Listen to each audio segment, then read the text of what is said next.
काली नजर। माँ, माँ। अरे क्या माँ माँ कर रहा है? बकरी का बच्चा है क्या? अरे माँ, मजाक छोड़ो। मुझे फाइनली वो मेन चौराहे वाली दुकान मिल गई है। अब देखना, आपका बेटा दुगनी स्पीड से पैसा कमाएगा। ओफो, ये क्या? मेरी ऑनलाइन मेकअप क्लास चल रही है। इतनी जोर से क्यों बोल रहे हो आप दोनों? अरे मेरी धर्म पत्नी जी, मेकअप क्लास बाद में करना। वो चौराहे वाली दुकान मिल गई है हमको। अरे वाह! रुको, मैं अपनी माँ को फोन लगाकर बता देती हूँ। अरे मैं भी अपने रिश्तेदारों को बता देती हूँ। कितनी खुशी की बात है। हाँ हाँ, मैं भी अपने दोस्तों को बता देता हूँ। 1 हफ्ते बाद रजिस्ट्री है। बस, घर में खुशी का मौका था। उन तीनों ने अपने अपने फोन उठाए और लोगों में बात फैलाना शुरू कर दिया। और रही सही कसर, श्वेता बहू ने अपने पड़ोस में सबको बताकर कर दी। अरे वर्मा आंटी, अब हम भी जल्दी कार ले लेंगे। घर का रेनोवेशन होगा और ठाट से रहेंगे हम भी। अरे, ऐसा क्या हुआ? लॉटरी बाटरी लग गई है क्या? अरे, इस बार चौराहे वाली मॉल में हमको भी दुकान मिल गई है। दुकान नंबर 21, जो एकदम चौराहे पर है। अब ग्राहक बढ़ेंगे तो आमदनी भी बढ़ेगी ही ना। अरे वाह, कितनी खुशी की बात है। मैं बहुत खुश हूँ तुम्हें इतना खुश देख के। बाकी एक बात कहूँ, सबको मत बताते फिरना। किसी की नजर लग जाएगी तो खुशी की खबर वापस लौट जाएगी। हैं? ऐसे थोड़ी ना होता है। अब डरा रही हो? अरे सही कह रही हूँ। काली नजर कहते हैं इस चीज को, जब आप किसी को कुछ बताओ और वो काम बिगड़ जाए। अरे लेकिन मैं तो। तुमने सबको बता दिया ना? हाँ, फोन लगा लगा के। अब बच के रहना। काली नजर बड़ी खतरनाक होती है। श्वेता इतनी खुश रहती है कि वो वर्मा आंटी की बात पर ध्यान ही नहीं देती, जबकि पड़ोस में और भी लोगों से खुशी की खबर शेयर करती रहती है। अगले दिन राजेश बहुत दुखी होकर घर आता है। अरे बेटा, क्या हुआ? मुंह क्यों सूजा हुआ है? मधुमक्खी ने काट लिया क्या? माँ, वो दुकान किसी और के पास चली गई। किसी ने ज्यादा भाव लगा दिया। अरे पर बात तो आपसे हुई थी ना उस दुकान वाले की। हाँ, आज मैं टोकन अमाउंट देने गया था, तब मुझे पता चला। कोई आकर सुबह मुझसे पहले ही ज्यादा अमाउंट दे गया। हम्म, काली नजर। क्या? क्या कहा? वर्मा आंटी ने समझाया था कि किसी को बताना मत, वरना काली नजर लग जाएगी। अच्छा, तुम्हें उनकी बात मान लेनी चाहिए थी। उनकी बात मान लेती, लेकिन उसके पहले ही सबको बता चुके थे ना हम तीनों। अरे अगली बार से ध्यान रखेंगे। कोई भी नई चीज होगी तो किसी को नहीं बताएंगे। तीनों कुछ दिन ऐसे ही रहते हैं, पर एक दिन श्वेता को एक मेल आता है। राजेश, मेरा ऑनलाइन मेकअप कोर्स कंप्लीट हो गया। अब मैं खुद का पार्लर खोल सकती हूँ। अरे वाह, अपने मोहल्ले में ही खोलते हैं। ये जो घर के सामने दुकान है ना, वहीं। हाँ, यहाँ सस्ती भी मिल जाएगी। अगले दिन श्वेता वर्मा आंटी के पास जाती है, मिठाई का डब्बा लेकर। अरे आओ आओ, कैसे आना हुआ? जोर से नहीं बोलूंगी। वो सामने वाली दुकान है ना, वहां मैं अपनी पार्लर की दुकान खोलने वाली हूँ। उसकी मिठाई है। अरे वाह, बहुत बधाई हो तुमको।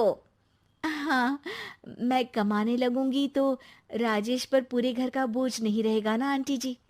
ये तो है। पर ये बता कि तूने ये बात किसी और को तो नहीं बताई ना? अरे नहीं नहीं, पिछली बार गलती कर दी थी। काली नजर लगी किसी की और राजेश के हाथ से वो दुकान चली गई थी। सबको मत बताना। चलो मैं चलती हूँ, कल दुकान की बात करने भी तो जाना है। अगले दिन श्वेता दुकान के लिए मालिक से बात करने जाती है। अरे लेकिन दुकान तो हम कल रात को ही किसी को दे चुके हैं। कल ही? हाँ, कल ही। 2 दिन बाद कोई यहाँ पार्लर भी खोल लेगा। अब कहीं और दुकान देख लीजिए। अरे पर हमको भी तो पार्लर ही खोलना था। हाँ भाई, ये एक ही दुकान है, आधी आधी तो नहीं दे सकता ना मैं। राजेश और श्वेता घर पर हताश होकर आ जाते हैं।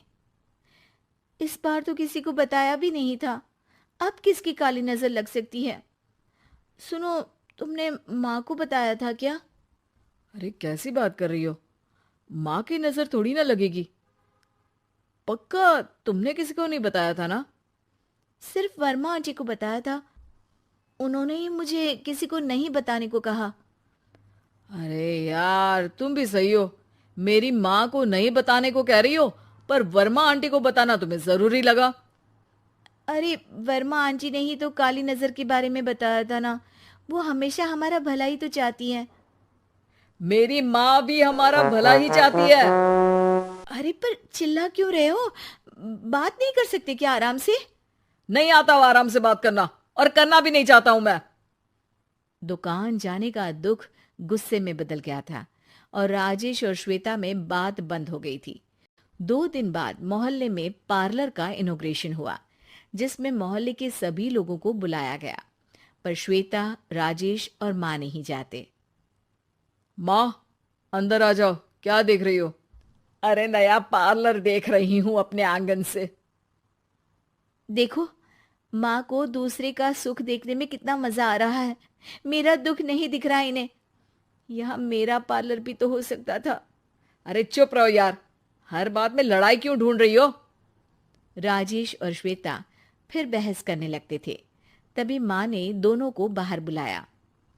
अरे जरा देखो तो, दुकान चलाने वाले का बोर्ड पर नाम क्या लिखा है?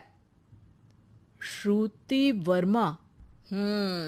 गाड़ी निकाले बेटा, हमें कहीं जाना है। काली नजर का इलाज कराने? राजेश अपनी बाइक निकालता है। तीनों ट्रिपलिंग कर रहे हैं। माँ राजेश को उस मॉल वाली दुकान पर लेकर जाती है जहां राजेश अपनी दुकान खोलने वाला था। यही दुकान लेना चाहता था ना तू? हाँ, पर इनको भी दुखी करने लेकर आई हो क्या यहाँ पर दुकान दिखाकर? वहां काफी नहीं था? अरे श्वेता, थोड़ा सब्र रख, अभी पता चलेगा कि हम यहाँ क्यों आए हैं। बता, इस दुकान चलाने वाले का नाम क्या है? अनुपम वर्मा। कुछ समझ में आया? वो दुकान वाली श्रुति वर्मा, ये दुकान वाला अनुपम वर्मा, और हमारे पड़ोस में हमने उस दुकानों के बारे में बताया किसको था? अब वर्मा आंटी को। मतलब वर्मा आंटी ही हमारा काम बिगाड़ रही है? नहीं नहीं, ऐसा नहीं हो सकता, ये बस इत्तेफाक है। राजेश अपना फोन निकालता है और श्रुति वर्मा और अनुपम वर्मा के नाम फेसबुक पर सर्च करता है, जहां ये दोनों ही वर्मा आंटी के रिश्तेदार होते हैं। श्वेता को समझ में आ जाता है कि वर्मा आंटी की ही नजर काली नजर है। अब क्या करना है?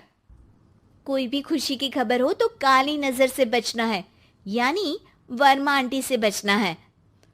अरे पर मुझे ये समझ में नहीं आया कि वो हमारे साथ ऐसा क्यों करेंगी। अरे बेटा, एक सीख है, दूर के आदमी को आपकी तरक्की से कम परेशानी होगी, पड़ोसी को ज्यादा। दोनों माँ की बात में हामी भरते हैं और अगला काम चुपचाप करने की कसम खाते हैं, ताकि आगे से वर्मा आंटी कोई काम ना बिगाड़ सके। ऐसी और वीडियो के लिए कृपया लाइक, शेयर और सब्सक्राइब करें स्टोरी टून्स हिंदी कहानी को।